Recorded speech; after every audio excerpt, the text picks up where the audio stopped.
그것보다 더 또 황당한 얘기가 있어요. 최상목 경제부총리 얘기로 좀 넘어가 볼까요? 네. 경제부총리 2억 가량의 미국 국채사들이었다는 거잖아요. 네. 우리나라 경제부총리가 뭐 하는 겁니까? 환율도 방어하고. 우리나라 경제를 살리기 위해서 그렇죠. 나름 노력해야 되는 거 아니겠습니까? 국민들 그럼요. 앞에서는 네. 제가 경제를 살려보겠습니다 하면서 그렇죠. 뒤에서는 우리나라 망하는 데에다가 베팅하고 있었다는 거잖아요. 그렇죠. 경제부총리라는 사람이. 그러니까 이거는 정말 부적절해서 이게 자기가 2억 원어치를 사놓으면 당연히 원화가 낮아져야 그러니까 원화가 올라가고 네. 그다음에 원화 가치가 떨어지는 거죠. 그러니까 네, 가치가 환율이 올라가고 이렇게 네. 표현할 텐데 그렇게 바라는 거잖아요. 그거는 우리나라가 못 살게 되는 거예요. 그러니까요. 가치가 계속 떨어지는 그러니까. 거잖아요. 지금 영상 준비했다고 하니까 한번 보고 가실까요?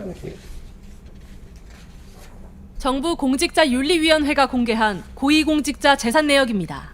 최상목 경제부총리는 지난해 미국 30년 만기 국채에 2억 원 가까이 투자했습니다. 우리나라 경제수장이 원화를 팔아 미국 채권을 사들인 겁니다.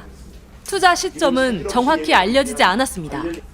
금리와 반대로 움직이는 채권 가격을 고려하면 지난해 미국 금리 인하 기대감에 투자한 것으로 풀이됩니다.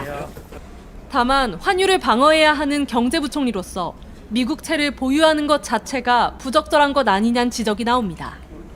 최 부총리는 2년 전 국회 인사청문회 당시에도 대통령실 경제수석 시절 매입한 1억 7천만 원 상당의 미국채가 논란이 된 바 있습니다. 후보자가 이 상품으로 돈을 벌려면 환율도 올라가야 되고 금리 격차도 높아져야 되는 우리 경제가 나빠질수록 이득이 나는 상품이라는 거예요. 뭐 그렇게 이해하셨다면 부적절했다면 제가 뭐 그렇게 그 비판을 수용하겠습니다. 당시 해당 상품을 실제로 팔았는데 불과 1년도 지나지 않아 다시 미국채를 사들인 겁니다. 야, 저는 그러니까 본인은 네. 정말 이게 김병주 의원이 만약에 네. 그랬다고 한다면 네. 경제부총리에 있는데 그럼 이 자리에 못 있습니다. 아, 그럼요. 이건 너무 맞아요. 차별이다. 네. 그런데 최상목 대행은 이에 대해서 뭐라고 얘기했는지도 궁금하거든요. 뭐라고 하나요? 지금 최상목 대행이? 지금 중요한 건 한 번 지적을 받았잖아요. 저기서는 그러니까. 지금 비판을 네. 겸해 인정한다고 인정하죠, 지금. 지금 그리고 저는 밝혀진 것만 본인 이름으로 투자한 것만 이 정도이지. 어떻게 이제 뭐 가족들이든 어떻게 그럴 수도 해서든 있겠다. 투자한 금액도 저는 상당히 할 수 있다라고 생각하거든요.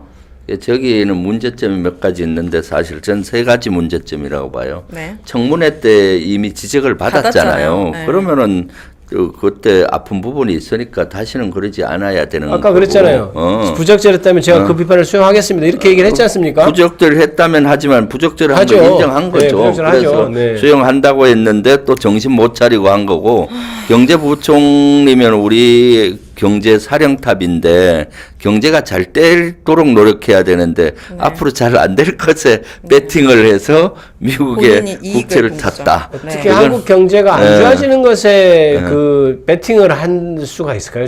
심지어 경제부총리라는 사람이.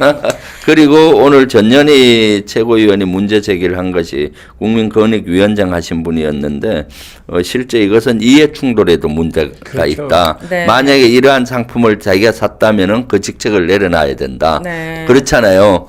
여기에 여러 가지 정보를 가지고 이렇게 네. 산 거고 정책과 영향을 주는 거니까. 그러니까 자기 돈 불리기 위해서는 경제가 나쁜 쪽으로 운영할 수도 있을 거 아니에요, 개인적인. 그렇죠. 이것이 사실은 개인의 이해와 국가의 이해가 완전히 충돌되는 충돌돼요. 거예요. 그렇죠. 근데 윤석열 그래- 정부 인사의 특징인 것 같아요. 윤석열, 김건희 부부도 우크라이나 네. 굳이 우리 재난 상황에서 막 홍수나고 비 올 때 갔었단 말이에요. 그렇죠. 근데 이게 지금 삼부토건 주가와 연결돼 있다라는 지금 증거들이 나오고 있잖아요. 그렇죠. 네. 그러니까 이들의 공통점은 국가의 이익은 전혀 상관이 없고 내 계좌의 이익만을 맞습니다. 보고 네. 그러다 보니까 지금 이렇게 국가 혼란 사태를 계속 지연시키는 게 이들에게는 그렇죠.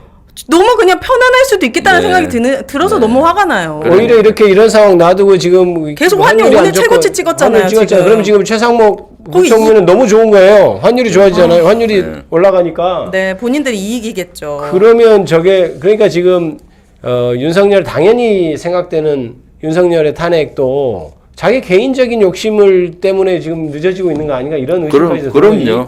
예, 그러니까 참 문제 있는 것 제가 같습니다. 공직에 오래 있어서 군인으로서 있었는데 그때도 늘 그 우리가 얘기하고 관심을 가졌던 분야는 국가 이익과 개인의 이익이 상충될 때가 있어요. 네. 그럴 땐 국가 이익을 공직자는 택해야 되는 거예요. 공직자니까요. 네. 공직자가 개인의 사익과 국가 이익이 충돌될 때 개인의 이익을 택하려면 공직자 하면 안 돼요. 그렇죠. 자연인으로 가야지. 그냥 자연인 최상목이 투자하면 우리가 무슨 네. 관심 없어요. 그러니까요. 그런 자세를 갖는 경제부총리가. 것은 아주 부적절하고 조금 전에 말씀하셨지만은 윤석열도 국가 이익과 개인의 이익이 상충될 때는 항상 개인의 개인의 이익을 이익을, 택해 오니까 네. 지금 우리나라가 이렇게 무너져 가고 있는 소리가 들리는 사람들한테 겁니다. 나라나 민족은 없는 것 같습니다. 네, 네. 그리고 네.